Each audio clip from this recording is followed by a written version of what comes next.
Welcome back, explorers. Today we are going to explore a little more about gamification in sort of the wider sense. Gamification as an activity, as an experience. That sounds interesting to you, something you want to build, something you want to add? Come along.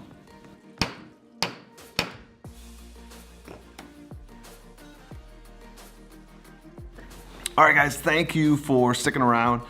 I am pretty psyched about this. This is an experience in my class that I've run before. This is a Roman court case. It's fun. It's a 2-day activity. Day one, we sort of explain the court case, what happened. It's actually pulled from Justinian's law codes, so it's a real deal history experience. We know what happened. We know how the Roman court found, but I don't tell the kids that. I don't let them know. Shh, don't tell. So we know the answer, but the students don't know.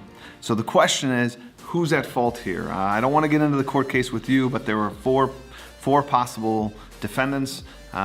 Any one of them could be to blame for this sort of accident and the medical bills that arose. And now the students need to sort of process that. And I asked for volunteers, and boom, a million hands shot up, and I picked 4 defendants and 4 lawyers.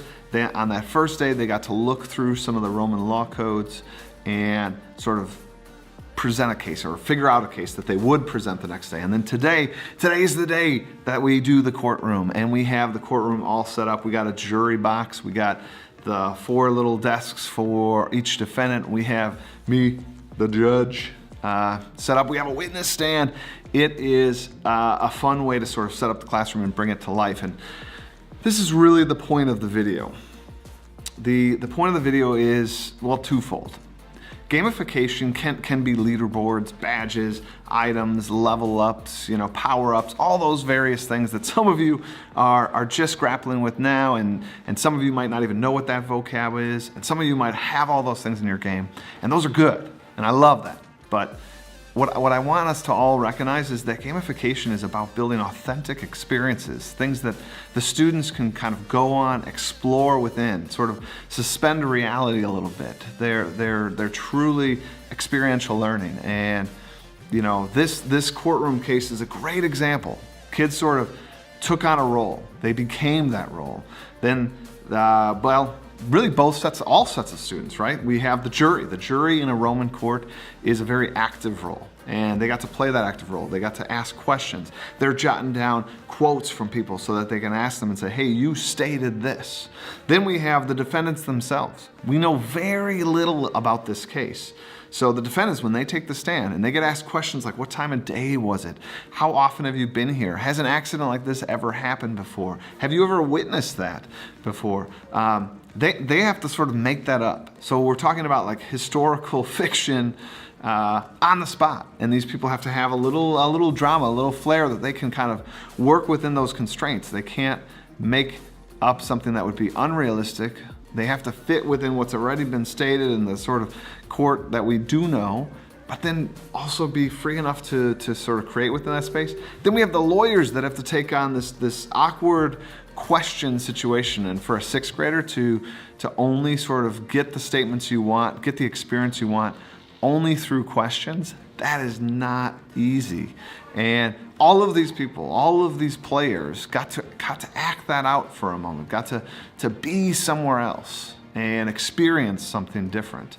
And so this is one of the things I really wanted to hit in this video, is that gamification, while it can be all those other things, and those other things are great, and I love those other things, it also can be just a really well thought out experience that you add some elements to, like a little role playing, that you add some props, right? It's a boom, boom. Who doesn't love hitting a gavel? My students love being just a part of a room that has a gavel, right? The other thing I want to make sure we all hear and get loud and clear is this.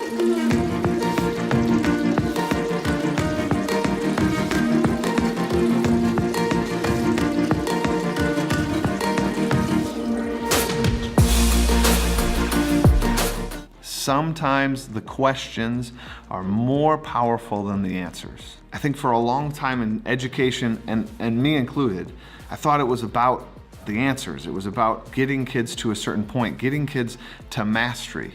And it's not about getting kids anywhere. It's about taking kids on a journey, allowing them to explore and grow and overcome these obstacles. Some of the obstacles are intentionally put there in a gamified class.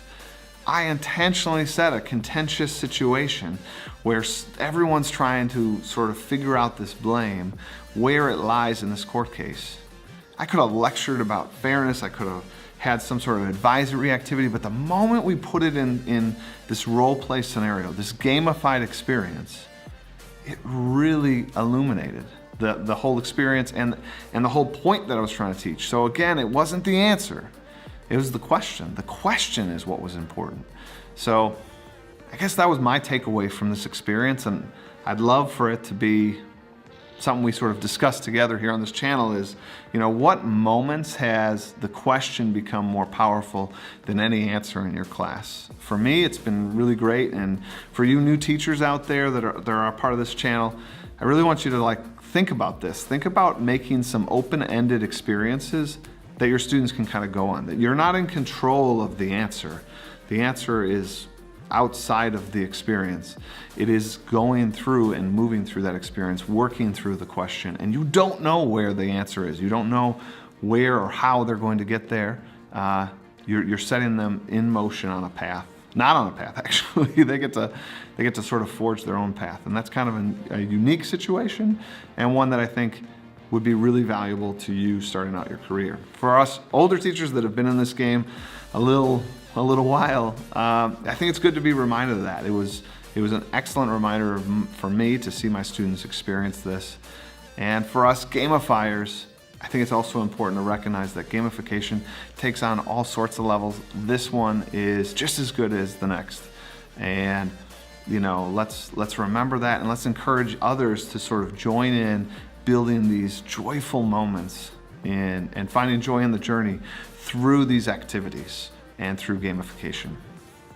That's really all I had for today. I was super psyched to sort of share this out with you and have you be part of this with me. And I really wanted to film it on the day that I did it because it was just palpable in the classroom and the kids loved it. As always, I'd love to hear from you guys. Just smash that subscribe button. The best subscription you'll do because it's a free subscription. If you could also comment down below. Comment down below on your thoughts on this, on building these sort of explorations, on gamification as a wider definition. It's not so narrow. It's not just the points and the badges. It can be an experience like this. Chat about that. Do you have some of these gamified sort of theatrical setups like this? I'd love to hear what you do and how you do them. And really, to be honest, I'd love to hear from you. So join in that conversation, put something down below, and I think it helps the whole community when we hear from you guys. So, love to hear from you. As always, I hope you have a wonderful, wonderful day. Until next time, I'm mrmatera, and I hope you're finding joy in the journey. Take care.